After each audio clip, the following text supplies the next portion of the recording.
မင်္ဂလာပါရှင်ကွန်ပျူတာကွင်းကွန်ပျူတာ training center မှာကြိုဆိုပါရစေကျွန်မကတော့ကွန်ပျူတာကွင်းရဲ့ Foreigner Trainer ဒေါ်နန်ကျော်ခရမ်ပဲဖြစ်ပါတယ်ရှင်ကျွန်မတို့ဒီနေ့ Excel နဲ့ပတ်သက်ပြီးတော့ Excel Knowledge Sharing 3ပေါ့နော် Excel သင်ခန်းစာဒီနေ့3ရက်မြောက်နေ့ကိုရောက်ပါပြီအဲ့တော့ Excel နဲ့ပတ်သက်ပြီးတော့ဒီနေ့ပါလေးများ sharing ပေးမယ်ဆိုတာကိုဆက်ပြီးတော့ကြည့်လိုက်ကြရအောင်အဲ့တော့အရင်ဦးဆုံးကျွန်တော်တို့ဒီမှာ Excel file လေးကဖွင့်ပြီးသားပါနော်အဲ့တော့ကို့မှာဒီလိုမျိုးစီးရင်မရှိဘူးဆိုရင်လည်းရိုက်ချက်လိုက်ပါလွယ်လွယ်လေးပါပဲနော်အဲ့တော့ဒီမှာကောင်တာနံပါတ်တွေရှိတယ်ကောင်တာ5ခုရှိမယ်ကောင်တာ1ကောင်တာ2ကောင်တာ3ကောင်တာ4ကောင်တာ5ပေါ့ပြီးရင်သူတို့ရဲ့ကောင်တာတစ်ခုချင်းစီမှာရောင်းတဲ့စေပါဆိုနေရှိမယ်သူတို့ရောင်းရတဲ့ particular အမျိုးအစားတွေရှိမယ်ပြီးရင်သူတို့ရောင်းတဲ့ date တွေရှိမယ်ဈေး date တွေရှိပါမယ်ပြီးရင်အရေအတွက်တွေ quantity တွေရှိပါမယ် price တွေရှိမယ် total amount တွေရှိမယ် discount တွေရှိမယ် net amount တွေရှိပါမယ်เนาะအဲ့တော့ဒီထဲမှာကျွန်တော်တွက်ထားတာဒီ total amount တွက်ထားရတယ် discount တွက်ထားရတယ် net amount တွက်ထားရတယ်เนาะအဲ့တော့ဒီသင်ခန်းစာလေးတွက်ပုံတွက်နည်းကတော့နောက်ရက်သင်ခန်းစာမှာထည့်ပေးပါမယ်အဲ့တော့ဒီနေ့အဓိကသွားချင်တာကတော့ဒီ formula တွေတွက်တာကိုအဓိကသွားချင်တာမဟုတ်ဘဲနဲ့ကျွန်တော် exam မှာပါတဲ့ဒီ sort and filter ဆိုတဲ့ဒီ filter ပေါ့နော် filter တစ်ခုကိုကျွမ်းကျင်စွာသုံးတက်ခြင်းအပြင်ကိုယ့်ရဲ့လုပ်ငန်းမှာဘယ်လောက်ထိမြန်ဆန်တိကျသွားမလဲဆိုတော့ကိုဒီ filter နဲ့ပတ်သက်ပြီးတော့အသေးစိတ်ဆက်ပြီးတော့ကြည့်လိုက်ကြရအောင်အဲ့တော့ exam မှာဒီ filter ကဒီမှာနှစ်နေရာပါပါတယ် sort and filter တွေကဒီမှာ filter ဆိုပြီးတော့ရှိတယ်နောက်တစ်ခုကတော့ဒီမှာ filter တွေကနေပြီးတော့ဒီမှာ sort and filter တွေကနေပြီးတော့ဒီမှာ filter ရှိတယ်အဲ့တော့ဒီနေ့ filter မှာတစ်ချက်က2မျိုးတင်ပြသွားပါမယ်ပထမတစ်ခုကတော့ရိုးရိုး filter ပါပဲဒုတိယတစ်ခုကတော့ advanced filter ပေါ့နော်အဲ့တော့ filter နဲ့ advanced filter နှစ်ခုကိုကျွမ်းကျင်စွာသုံးတတ်ခြင်းအပြင်ကိုယ့်ရဲ့လုပ်ငန်းမှာမြန်မြန်ဆန်ဆန် data တွေကိုရှာဖွေတွက်ချက်နိုင်မှာပဲဖြစ်ပါတယ်ဒါဆိုရင်စပြီးတော့ကြည့်လိုက်ကြရအောင်အဲ့တော့ဒီမှာပထမဦးဆုံးဒီမှာခေါင်းစဉ်ကိုဆက်လက်ကလေးပေးလိုက်တယ်ခေါင်းစဉ်ကိုဆက်လက်ကလေးပေးပြီးသွားရင်တော့ data menu တွေက filter ကိုတစ်ချက်နှိပ်ပေးပါနော်အဲ့တော့ filter ကိုနှိပ်ပြီးသွားပြီဆိုလို့ရှိရင်ဒီမှာ secret ပုံစံdown draw down list တွေပေါ့နော် draw down ဒီ outside နေတဲ့မြားလေးပေါ့နော် down triangle ပုံစံလေးပေါ်တယ်အဲ့ဒီဟာလေးကိုတစ်ချက်နှိပ်လိုက်လို့ရှိရင်သူနဲ့စစ်ထုတ်လို့ရမယ်တကယ်လို့ဒီအောက်မှာ filter ဆိုပြီးတော့ပေါ်လာပါလိမ့်မယ်အဲ့တော့တကယ်လို့ filter စစ်ထုတ်တော့မယ်ဆိုလို့ရှိရင် filter အမျိုးအစား၄မျိုးရှိပါတယ်အဲ့ဒါလေးတစ်ချက်ကြည့်လိုက်ရအောင် DYP type of filter အဲ့တော့ပထမတစ်ခုကတော့ဗာလဲဆိုတော့ကိုယ့်ရဲ့ exam မှာကိန်းကိန်းနဲ့ရိုက်ထည့်ထားလားရိုက်ထည့်တယ်ဆိုလို့ရှိရင်เนาะ NUMB က number filter ရွေးထုတ်လို့ရမယ်နောက်တစ်ခုကအစာသားတွေရိုက်ထည့်ထားလားစာသားတွေကိုခွဲထုတ်ချင်တယ်ဆိုရင်เนาะ test filter နောက်တစ်ခုကတော့ရက်စွဲတွေပါလားရက်စွဲတွေကိုခွဲထုတ်ချင်တယ်ဆိုရင်เนาะဒီ date filter နောက်တစ်ခုကတော့ color တွေနဲ့အရောင်ရှယ်ထားလားဒါဆိုရင်color filter ကိုရွေးထုတ်လို့ရပါမယ်အဲ့တော့၄မျိုးပါ number filter ရဲ့ text filter ရဲ့ date filter ရဲ့ color filter ရဲ့ဆိုပြီးတော့ filter ၄မျိုးရှိပါမယ်အဲ့တော့အဲ့၄မျိုးကိုစပြီးတော့ကြည့်လိုက်ကြရအောင်အဲ့တော့ပထမတစ်ခုကကျတော့ဗာလဲဆိုတော့ number filter ဖြစ်တဲ့အတွက်ကျတော့ဒီ number ကောင်းစဉ်ကိုဆက်လက်မှတ်ပေးဖို့လိုတယ် number ကောင်းစဉ်ကို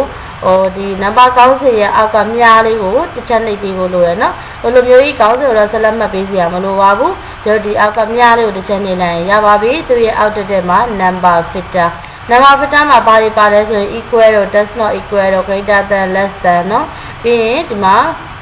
greater than or equal လည်းပါတယ် less than or equal လည်းပါတယ်ဒီထဲကနေပြီးတော့မှကျွန်တော် number filter ဘယ်လိုပုံစံစစ်ထုတ်ချင်တာလဲဆိုတော့ကိုကရွေးလို့ရပါတယ်ဒါဆိုရင်ဒီထဲကနေပြီးတော့ greater than or equal เนาะဒါလေးကိုရွေးချယ်လိုက်ပါမယ်ပြီးရင်တော့ဒီမှာ show row whereas net amount ဆိုတဲ့နေရာလေးမှာကိုကဘယ်လောက်တန်ဖိုးရဲ့အထက်ကိုရှာချင်တာလဲဆိုတော့ကိုရွေးချယ်ပြီးလို့ရတယ်အဲ့တော့ဒီနေရာလေးမှာ90ရာ1000သိန်းတန်ဆိုတော့30ပေါ့နော်30အထက်ရှိတဲ့တန်ဖိုးတွေကိုရှာပေးပါလို့ပြောလိုက်မယ်โอเคပေးလိုက်ပါဒါဆိုရင်30အထက်မှာရှိတဲ့တန်ဖိုးတွေကိုရွေးထုတ်ပြီးသားဖြစ်နေပါလိမ့်မယ်နော်အဲဆိုရင်ဒီရွေးထုတ်ပြီးသားပြီဆိုလို့ရှိရင်ကိုယ့်ရဲ့ဒီရွေးထုတ်ထားတဲ့ တောင်းလေးမှာသူကဒီလိုမြားလေးမဟုတ်တော့ပဲနဲ့ဒီလိုစီကရောပုံလေးဖြစ်သွားတယ်နော် fitter ပုံလေးဖြစ်သွားပါတယ်အဲ့တော့ fitter လေးကိုတစ်ချက်ကလေးပြန်နှိပ်လိုက်ပါပြန်ပြည့်ရှင်နေဆိုတော့ဒီမှာ clear fitter front နတ်အမောင်ဆိုတဲ့ဟာလေးကိုတစ်ချက်ကလေးနှိပ်ချလိုက်ပါဒါဆိုရင်တော့ fitter လောက်ထားတဲ့ဟာတွေအကုန်လုံး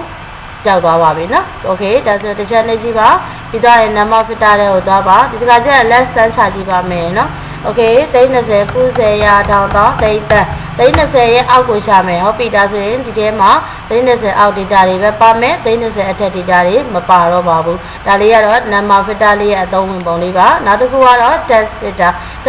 ဆိုတဲ့နေရာမှာစာသားတွေကိုအတိကရှာပေးလို့ရမယ်အဲ့တော့ဒီမှာစာသားက2ကောင်လည်းပါတယ် save person လည်းပါတယ် particular လည်းပါတယ်အဲ့တော့ save person ကိုအရင်ဆုံးရှာကြည့်ရအောင်အဲ့တော့ဒီမှာတစ်ချက်ကလေးနှိပ်မယ်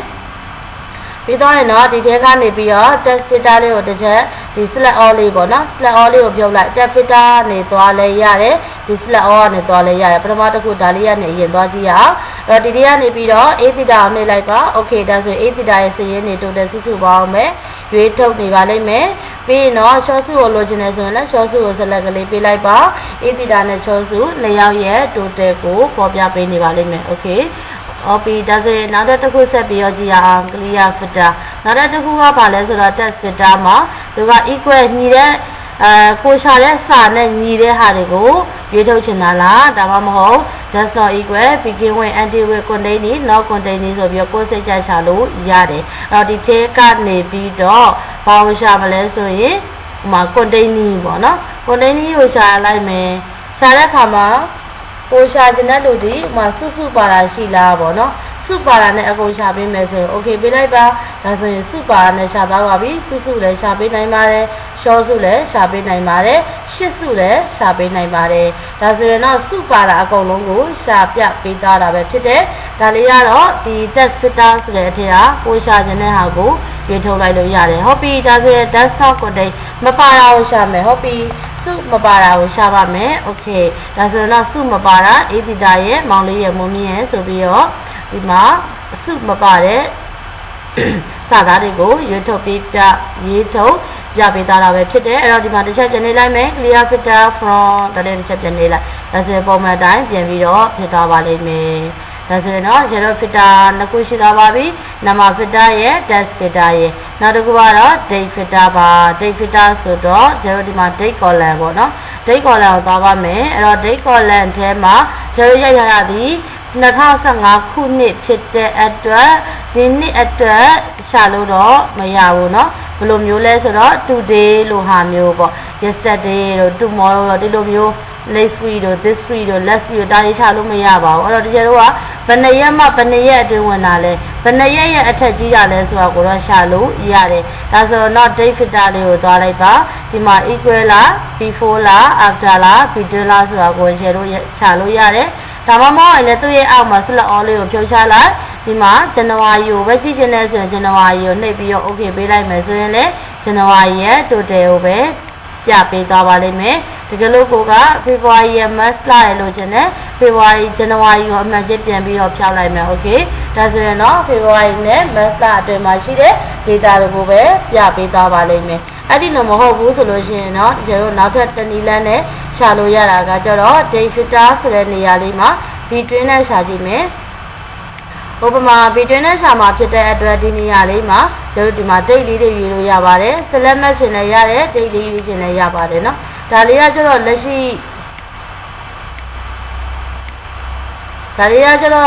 လကိုပြထားခြင်းပဲဖြစ်တယ်ကျတို့ကလက်ရှိလတဲ့မှာရှိတဲ့ date ကိုရှာချင်တာမဟုတ်ဘူးပြီးခဲ့တဲ့2015ခုနှစ်ရဲ့နှစ်ထဲမှာရှိနေတဲ့ date တွေကိုရှာချင်တာဖြစ်တယ်ဒါကြောင့်မလို့အများလေးကိုနှိပ်ချလိုက်ပါ10ရက်ဒီမှာ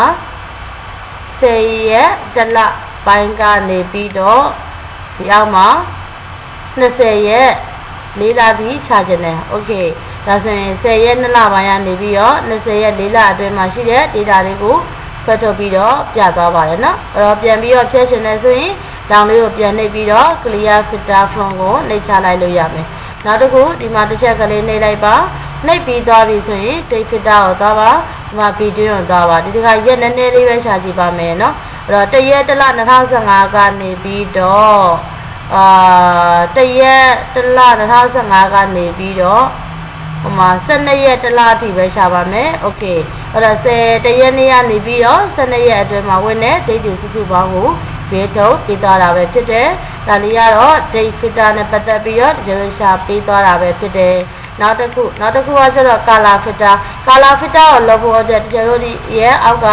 ဒီခေါင်းစဉ်တွေမှာအရောင်လေးတွေခွဲခြားသတ်မှတ်ထားပေးဖို့တော့လိုပါတယ်အဲ့ဒီမှာဆက်လက်ကလေးပေးလိုက်ပါပြီးရင်တော့အရောင်လေးတွေခွဲခြားသတ်မှတ်ထားလိုက်ပါ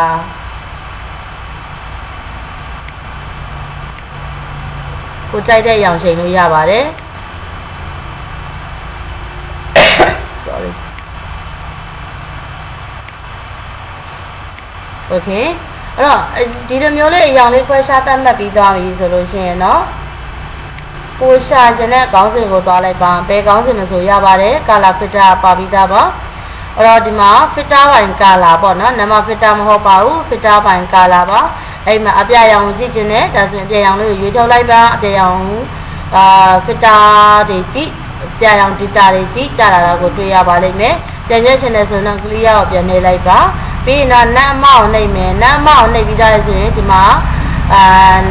filter ပိုင်း color ပေါ့အဝါရောင်လေးကိုကြည့်ချင်တယ်ဒါဆိုရင်အဝါရောင်ပဲကြလာပါလိမ့်မယ်ဒါဆိုရင်တော့ဒီလို filter နဲ့ပတ်သက်ပြီးတော့ number filter ရဲ့ text filter ရဲ့ date filter ရဲ့ color filter ရဲ့ဆိုပြီးတော့ filter ၄မျိုးရဲ့အဓိကအလုံးလုံးပုံကိုရှင်းပြပေးသားတာပဲဖြစ်ပါတယ်ရှင်အားလုံးကိုကျေးဇူးတင်ပါတယ်နောက်ရက်သင်ခန်းစာမှာတော့ advanced filter နဲ့ပတ်သက်ပြီးတော့ထပ်ပြီးတော့အသေးစိတ်ရှင်းလင်းပေးသားပါမယ်အဲ့တော့ဒီဗီဒီယိုသင်ခန်းစာလေးကမိမိအတွက်အကျိုးရှိတယ်နောက်အသုံးဝင်နေဆိုရင်ကိုယ့်ရဲ့တငယ်ချင်းမိတ်ဆွေအပေါင်းအသင်းများကိုလည်းshare ပေးဖို့မမေ့ပါနဲ့เนาะအားလုံးကိုကျေးဇူးတင်ပါတယ်ရှင်အားလုံးပဲစိတ်ချမ်းသာခြင်းလူ့ကျန်းမာခြင်းနဲ့ပြည့်စုံပါစေနောက်ရက်သင်ခန်းစာတွေမှာပြန်လည်ဆုံတွေ့ကြမယ်เนาะ